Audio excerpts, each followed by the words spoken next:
منافق پدری قسم دی.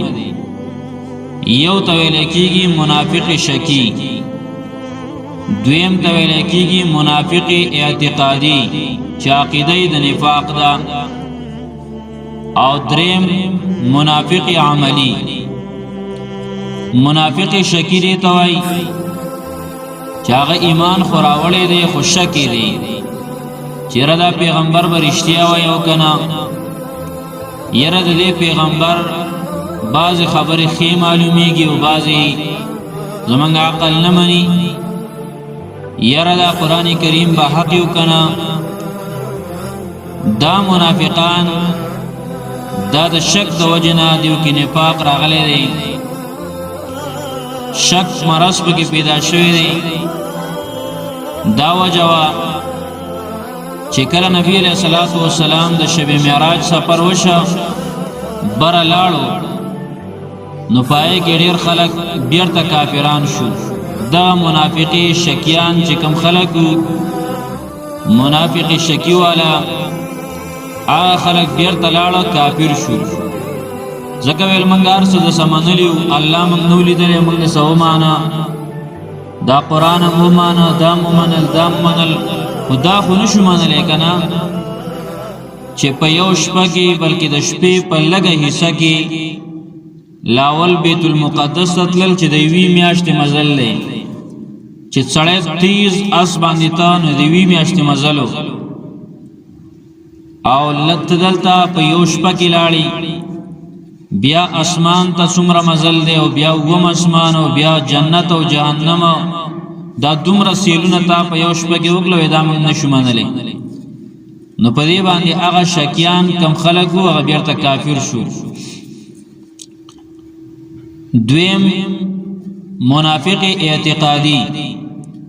منافق اعتقادی دی ته وایي ان یبطن الکفر ویظهر الایمان، چې پټ په زړه کې کافر دی خو په ښکاره ځان مسلمان ښکاره کړی دی.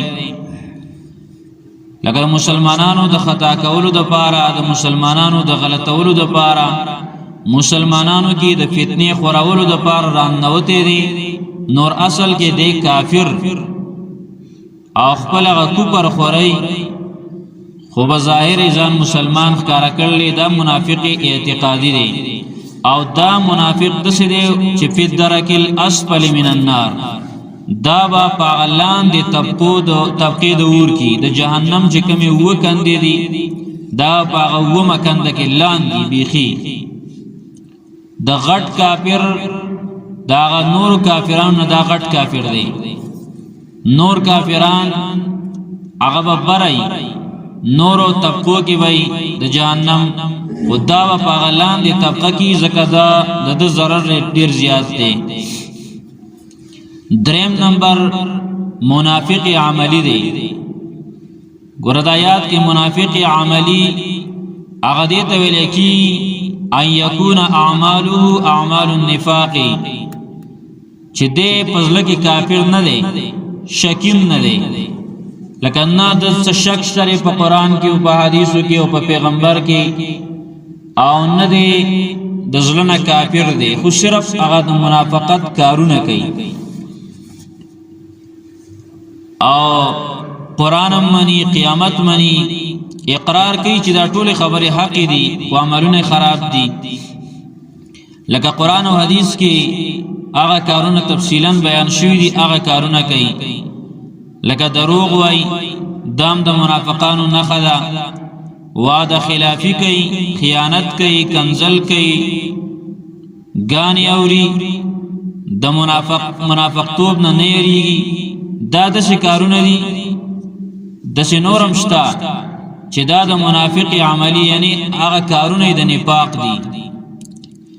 نو دې تم د دینم ځان بچ کول پکار دي، خدا د هغه غټ منافق اعتقادي په شان ته کې کافر نه لري، ها ګناهګار دی او دله پکار دي چې ځان د دین وساتي، ځکه لویه ګناه ده.